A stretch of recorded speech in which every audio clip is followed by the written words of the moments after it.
Të shumë të në fakt kanë qenë personalitetet të artit, por edhe të politikës, të cilët kanë shprehur ngushëllime për humbjet nga jeta të Shpat Kasapit, ndërto edhe kreu i Partisë Demokratike, zoti Sali Berisha. Unë do të lidhem me mikun e ngushtë të Shpat Kasapit, Vedat Sulejmanin, për të pasur një bashkëbisedim mbi misin që ka patur me artistin, por gjithashtu edhe detajet tjera. Vedat, përshëndes edhe ngushëllime për humbjen e mikut tënd të mirë. Do të pyesja kur keni biseduar për herë të fundit me Vedatin? Përshëndetje partnerëve, ngushëllime fillimisht familjes, shokëve dhe gjithëve. Ne kemi biseduar para 3 ditëve në këtë vend ku jam këtu, domethënë Shpatit e kam heq flokun, jam berberi personali Shpatit, por nuk jam vetëm berberi Shpatit, jam shoku apo miku apo vllau i Shpatit. Sot lajmi i Shpatit na ka lënë pa fjalë, na ka lënë pa asnjë kontekst jetës. Dhe e kemi një vështirësi shumë të madhe, sot është një trembitje shumë e madhe për neve këtu në Shkup, që jemi rrit me Shpatin, kemi hangër me Shpatin dhe sot po e jetojmë një humbje shumë të madhe. Qartë, Vedat, çfarë do të kujtoje nga personaliteti i tij? Artistët thonë ka qenë djali më pozitiv i diskografisë, ka qenë gjatë gjithë kohës i qeshur edhe në përqasje për të ndihmuar çdo, e njëjta apo jo? Shiko, Shpati kur vike këtu te une, mbas asaj buzëqeshjes gjithmonë am shef një dhimbje e mbrëmshme e tij, dhe kur vike këtu te une këtu e një vetëm ndryshe, jo si artist, jo si një personazh, po si një shok. Dhe i kena pasur në dyert të hapura si shok me shok dhe kaloshmi shumë kohë bashkë, sidomos këtë kohën e fundit, këtë muajin e fundit. Është e çuditshme se pothuajse çdo ditë jemi taku këtu te vendi jonë dhe kohës fundit na ka këshilluar për udhëzimin e jetës, na ka dhënë këshilla si një vëllai i madh dhe sot po befasona se sikur ta kishte ditë këtë vdekje dhe me të vërtetë jemi të tramditur se para 2 ditëve pothuajse më fliste për jetën e të tjerë.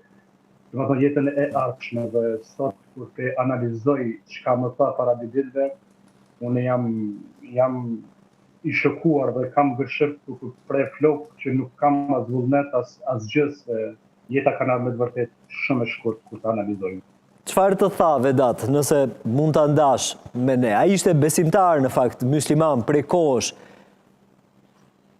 Shiko, prej kohësh është musliman domethënë me zemër.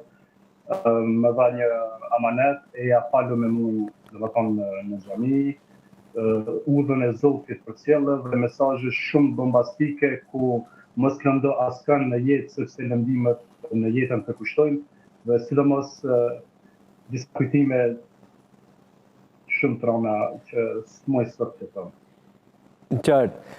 Vedat, ke mundur që të komunikosh me familjarët e ti, çfarë di për momentin tragjik të ndarjes nga jeta të Shpatit? Tani janë gjithë rrugës për në Itali. Shpati para 2-3 muajve, se tani po lexojmë gjithçka që kishte probleme me shëndetin. Jo, është gënjeshtër. Shpati para 2 muajve gjysmë kishte një kontroll banar dhe gjithçka është okay me shëndetin e tij. Domethënë nuk ka diçka që ka pas më para problem me zemrën apo diçka.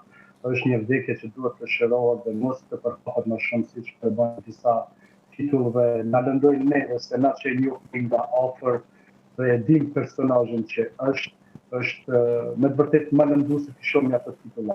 Shpati ka shumë mirë dhe kohës fundit ka familjen i cili u afrua me bashkëshortën e vet dhe me djalin e vet, ku e don më shumë sekret se unë kam një vajzë ku sot ai familje që pa babain tij dhe një ditë do të rritet do të shoh këto dhe isha në gjithë dhe të kenë kujdes, jeta është e datë dhe lëndojnë lëndime të tjera. Vedat, miku më i mirë i Shpat Kasabit, por gjithashtu edhe një prej bashkëpunëtorëve më të afërt. A ka ndarë me ty planet që kishte për të ardhmen, për projektet artistike, ndoshta planet që kishte për familjen e tij, për djalin e tij të vogël?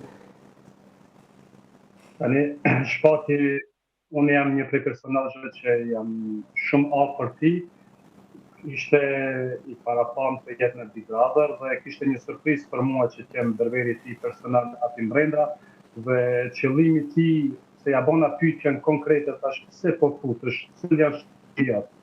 Dhe ai më tha kam shumë qëllime që dua t'i ndaj me publikun se deri sot më njohin non-stop, domethënë djefala më shohin i buzëqeshur po mbrenda meje kam shumë dhimbje në të cilën dua t'i ndaj me publikun dhe të jap sa mesazhe shumë pozitive të jetës time që nuk ka qenë aq lehtë të jem po thuaj se 25 vite në skenë artistike gjithmonë i buzëqeshur. Kur të them gjithmonë i buzëqeshur, nuk ekzistojnë ti persona të tillë që edhe në dhimbje ai ka buzëqesh. Ma tepër nuk më shka foli se është e tepër. Mëse e kuptueshme, Vedat, që je i hidhruar. Doja të pyesja edhe për diçka të fundit, ju si do ta mbani mend Shpatin?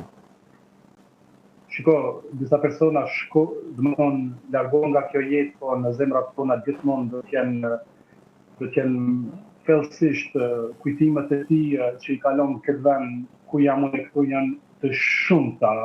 Nuk mund tani të them të gjitha, po kur kishte koncerte, kur kishte emisione, nuk më pyet ke Vedat, banë çishti e di më mirë dhe nuk kishte ankesa anësore.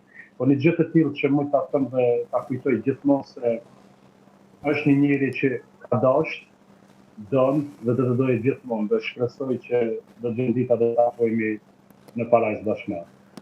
Vedat, falenderoj për këtë komunikim të ngarkuar me emocione natyrshëm, në fakt, duke qenë se të gjithë jemi të rënditur nga lajmi për ndarjen nga jeta të Shpat Kasabit. Të falenderoj edhe njerë që pranove që të bësh këtë komunikim, që të ndash eksperiencën tënde jetësore me një artist, por në radh parë me një mik të ngushtë. Falenderit shumë, Vedat. Falenderit juve.